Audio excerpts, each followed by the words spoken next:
नमस्कार विद्यार्थियों, स्वागत अभिनंदन आप सभी का राजकीय महाविद्यालय सुमेरपुर के YouTube चैनल पर। मैं सीमाचारण महाविद्यालय में इतिहास की सहायक आचार्य। आज YouTube लेक्चर के माध्यम से आज हम फाइनल ईयर यानी अंतिम वर्ष की कक्षा के सेकंड पेपर यानी राजस्थान के इतिहास के बारे में बात करने जा रहे हैं। राजस्थान के इतिहास में महत्वपूर्ण स्थान रखने वाले न सिर्फ राजस्थान बल्कि संपूर्ण भारत के मध्यकालीन भारत के इतिहास में एक महत्वपूर्ण स्थान रखने वाले व्यक्तित्व महाराणा कुंभा के बारे में हम बात करने जा रहे हैं। उनके बारे में कुछ जानकारी हम देंगे आपको।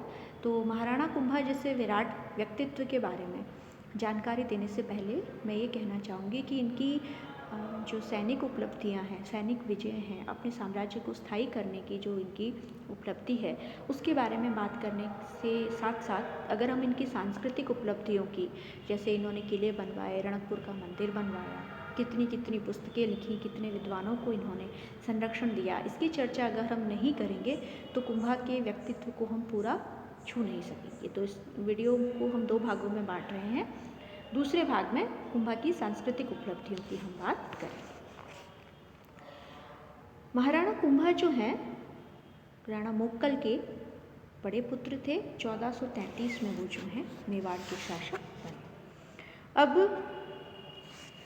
इनकी प्रारंभिक कठिनाइयों पर बात करने से पहले थोड़ा सा इनके दादा तक मुझे लेकर के जाना पड़ेगा। इनके दादा का नाम था लाखा। इनके समय में ऐसा हुआ कि चांदी की खान निकल के आ गई, जिससे मेवाड़ की आय में वृद्धि हुई। मेवाड़ एक समृद्ध प्रांत हुआ। किसी बात पर जो है ऐसी स्थिति पैदा हो गई कि इन्हें जो है मारवाड़ घराने की राजकुमारी हंसाबाई से बुढ़ापे में विवाह करना पड़ा। वो विवाह करने के लिए तैयार नहीं थे, तो लाखा के ज्येष्ठ पुत्र चूंडा उन्होंने प्रतिज्ञा की कि इस विवाह के बाद जो पुत्र उत्पन्न होगा वही पुत्र जो है मेवाड़ का शासक बनेगा। इसके कारण चूंडा को हम जो है मेवाड़ का भीष्म कह सकते हो या राजपुताने का भीष्म इनके नाम से जाना जाता है। कई बार प्रश्न ये भी आता है, ये भी आपके लिए जानना जरूरी है। उसके बाद हंसाबाई का जो पुत्र है मोक्कल, वो शासक बना। इसी दौरान ऐसा हुआ कि गुजरात की सेनाओं ने जो है मेवाड़ पर आक्रमण किया। तो जब ये आक्रमण हुआ तब उसी दौरान ऐसा हुआ कि जब शिविर में रात को वो लोग सो रहे थे तो खेता की उपपत्नी से उत्पन्न चाचा और मेरा जो 3 पीढ़ियों से शक्तिशाली बनते चले जा रहे थे और वो मेवाड़ की गद्दी पर आसीन होने के सपने देख रहे थे, उन्होंने महपा पवार और बड़े सामंतों की मदद से उन्होंने क्या किया, रात को सोते समय जो है मोक्कल की हत्या कर दी।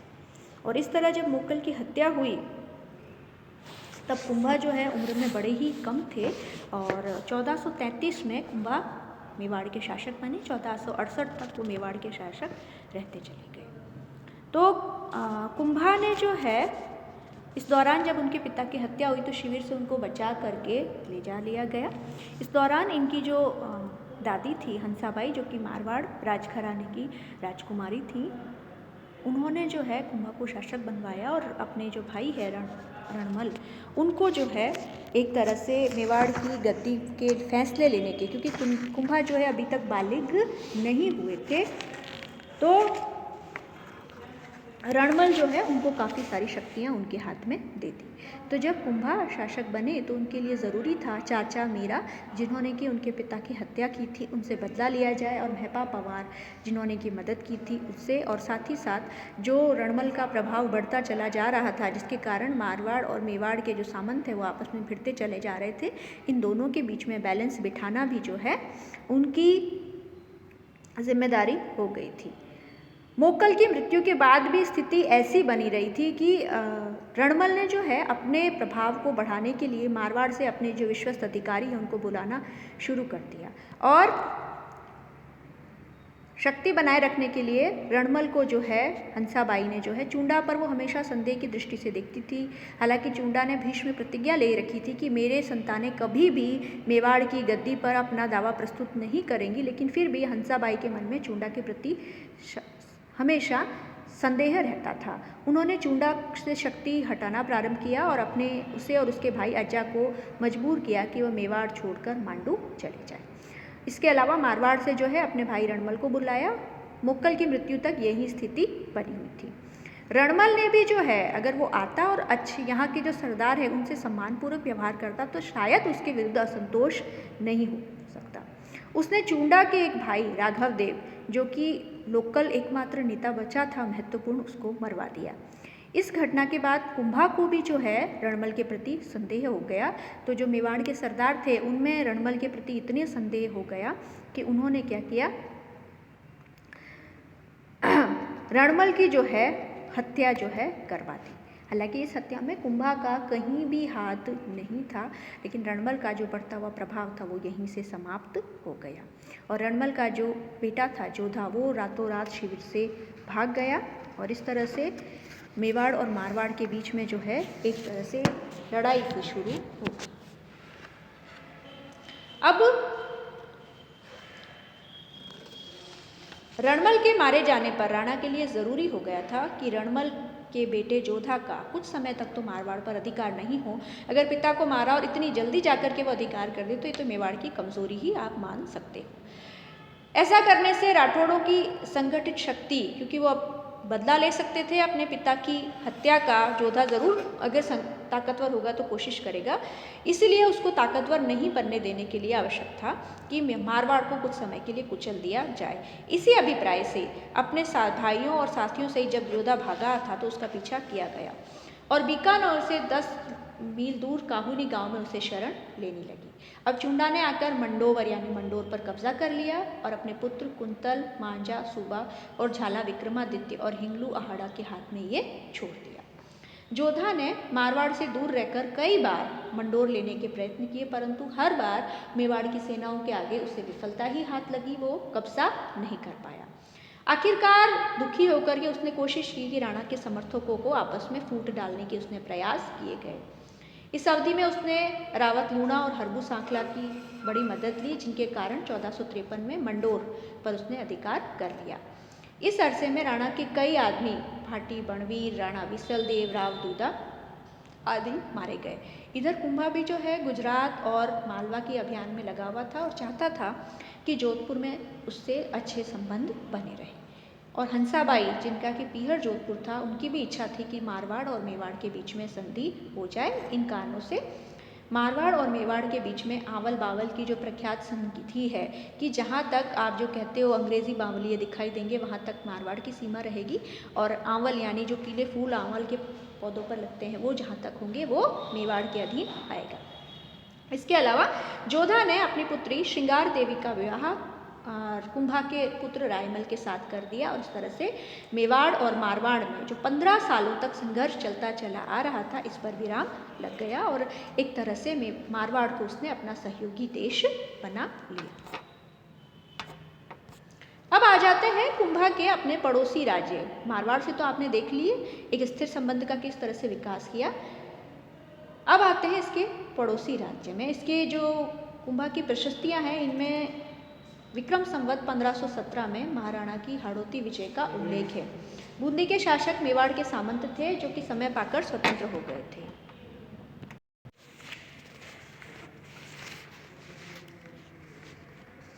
बूंदी के शासक मेवाड़ के सामंत थे। जब मेवाड़ की स्थिति विकट थी तो वे स्वतंत्र हो गए थे, तो कुंभा ने अपनी सेना भेजकर गागरोन, बमवादा और मांडलगढ़ जीत लिए और बूंदी के शासक को खिराज गुजार घोषित कर दिया और उसे अपने राज्य का स्वामी रहने दिया।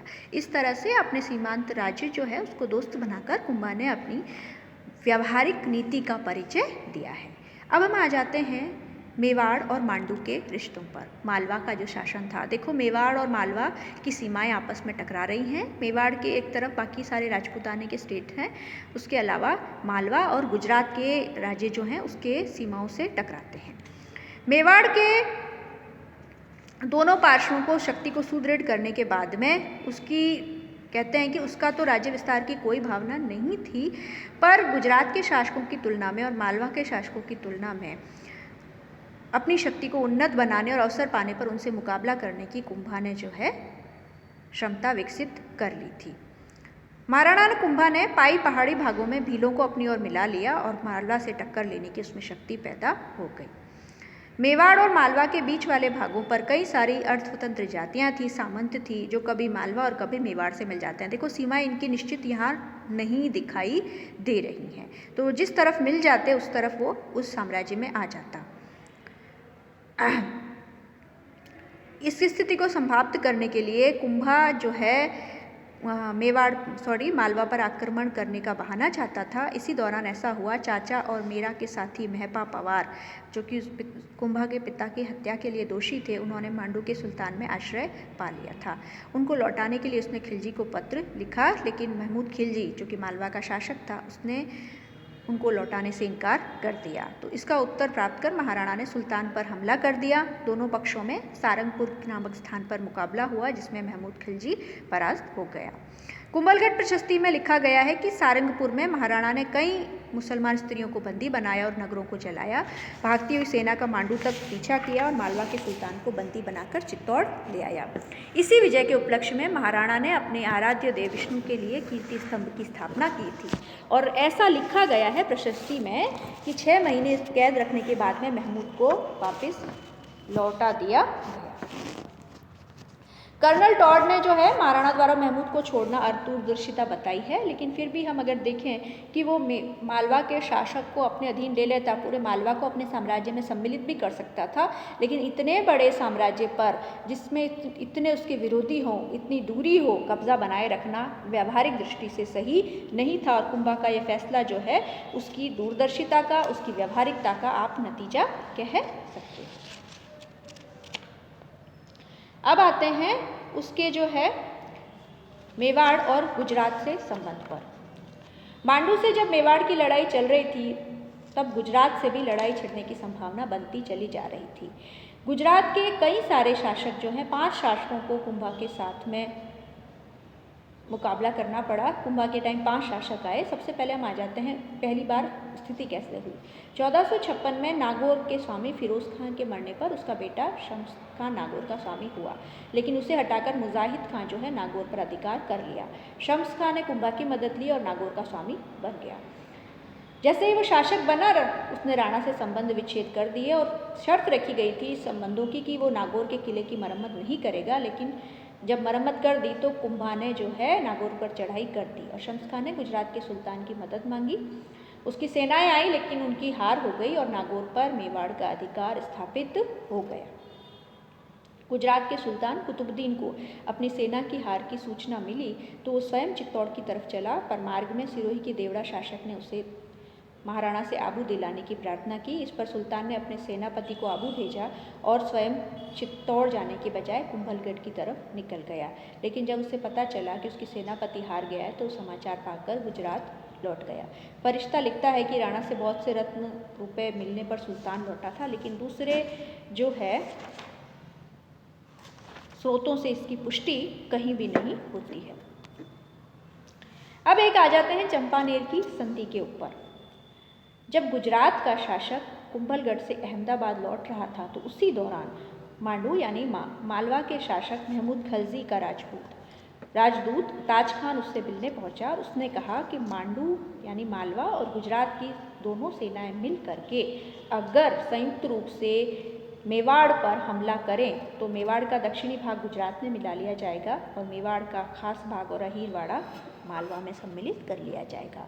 इस संधि को चंपानेर की संधि कहा जाते हैं। 1456 की ये बात है। इस संधि के अनुसार तय हुआ कि दोनों की सेनाएं अलग अलग दिशा से मेवाड़ में घुसे और राणा की शक्ति को समाप्त करें। इस आशय से दोनों पक्षों के प्रतिनिधियों ने चंपानेर में अहदनामे पर हस्ताक्षर भी कर दिए। इस संधि के अनुसार कुतुब शाह जो है चित्तौड़ के लिए चला और मार्ग में आबू पर अधिकार कर आगे बढ़ा। महमूद मालवा की तरफ से राणा के राज्य में घुसा। अब फरिश्ता तो ऐसा लिखता है कि दोनों तरफ से राणा पराजित हुआ और खूब सारे पैसे देकर के उसने वहाँ उनको भेज दिया। लेकिन अगर कीर्ति स्तंभ प्रशस्ति में देखें तो राणा द्वारा दोनों सुल्तानों की सेनाओं का मंथन किया जाना उल्लेखित है। तो स्पष्ट है कि वो दोनों सेनाएं जब आक्रमण करके आई तो छोटी मोटी क्षतियों के अलावा कुंभा के राज्य का कोई बड़ा इलाका ये नहीं जीत सकी। लूट खसोट करके ये सेनाएं वापस चली गई। रसिक प्रिया में भी सुल्तान को राणा द्वारा हराया जाने लिखा गया है। शायद चंपानेर में जो बंटवारा हुआ उसके बाद में जब ये राजदूत अपने अपने सुल्तानों के पास वापस गए होंगे, जब विचार विमर्श किया गया होगा दरबार में, तो उनको लगा होगा कि इसको ज़्यादा फ़ायदा मिला है, तो दोनों में संदेह की स्थिति बनी रही कि पहले हमला कौन करेगा। इस तरह से बिना कोई विशेष युद्ध किए दोनों सेनाएं जो हैं वापस लौट के आ गई। तारीख़ अलफी में लिखा गया है कि कुतुबुद्दीन ने राणा से अपनी शर्तें तय कर ली और महमूद को अपने तौर से राणा से संधि करने के लिए अकेला छोड़ दिया। इस तरह से 1459 में ये जो चंपानेर की संधि जिसलिए की गई थी वो पूरी तरह से विफल हो गई। अब आ जाते हैं एक विजेता के रूप में कुंभा के मूल्यांकन पर। इस संपूर्ण युद्ध परिस्थिति में हम देखते हैं कि कुंभा जो है वो सुरक्षा नीति का अनुयायी पाते हैं। कुंभा ने अपनी शक्ति बढ़ने के बावजूद कभी भी आगे होकर के ना तो मालवा नहीं गुजरात पर उसने कभी भी हमला किया। मालवा पर कहते हैं उसने हमला भी किया, उसके शासक को बंदी भी बना लिया, लेकिन फिर भी उसे वापस बरी कर दिया, जो कि उसकी दूरदर्शिता का, व्यवहारिकता का आप कह सकते हो एक प्रत्यक्ष उदाहरण हमारे सामने है। मेवाड़ की प्राकृतिक स्थिति से लाभ उठाकर मोर्चेबंदी करना, शत्रु को तीसरे भागने में घुसने का अवसर देना, लौटती हुई फौज का पीछा कर खदेड़ना, यही जो है उसकी नीति थी। इस अर्थ में हम कह सकते हैं कि कुंभा ने लंबे समय तक, उसके दोनों तरफ बड़े बड़े राज्य थे, मालवा का राज्य और मेवाड़ का राज्य, इन दोनों राज्यों ने उस पर हमेशा दबाव बनाए रखा, लेकिन फिर भी इन दबावों के बावजूद उसने अपने साम्राज्य का 1 इंच भी इनको नहीं दिया। रहा प्रश्न आबू का, वह एक आवश्यक विजय थी क्योंकि आबू ने लंबे समय तक सैनिक सुरक्षा केंद्र के काम मेवाड़ के लिए किया था। मारवाड़ की विजय से भी ये तो पता चल सकता है कि राठौड़ों की शक्ति को मेवाड़ के विरुद्ध उसने कुंठित कर दिया, जो कि कुंभा की नीति का एक बहुत महत्वपूर्ण पृष्ठ है। हाड़ौती विजय और मांडलगढ़ पर अधिकार करना, जो राजपूताने में जो उसके पुराने अधीनस्थ राज्य थे मेवाड़ के, उनको ये बताना कि हम आपसे शक्तिशाली हैं, ये ज़रूरी था, और सिर्फ उनसे कर वसूली करके शासकों को उनके राज्य वापस लौटा देना कुंभा की व्यावहारिक नीति का उदाहरण है, परिणाम है। सपादलक्ष, डीडवाना, हाड़ौती आदि स्थानों के संबंध में राणा द्वारा कर लेने से उल्लेख जो है संगीतराज और एकलिंग महात्म्य में पता चलता है, जो ये बताता है कि कुंभा जो है अगर किसी को पराजित भी कर देता था तो कर देने के बाद उससे उसका साम्राज्य वापस देने की उसकी नीति थी, जो कि तत्कालीन परिस्थितियों में सर्वश्रेष्ठ थी। तो ये तो थी कुंभा की राजनीतिक इतिहास, उसकी राजनीतिक सफलताएँ, मेवाड़ मारवाड़ संबंध और मालवा गुजरात, और साथ ही साथ इन दोनों के बीच में जो चंपानेर की संधि की गई, जो कि आगे चल कर के विफल संधि साबित हुई, उसके बारे में थोड़ा सा ब्यौरा। अगले वीडियो में हम कुंभा की सांस्कृतिक उपलब्धियां यानी स्थापत्य में विद्यानुराग के संबंध में उसकी उपलब्धियों के बारे में हम बात करेंगे। धन्यवाद। जय हिंद, जय भारत।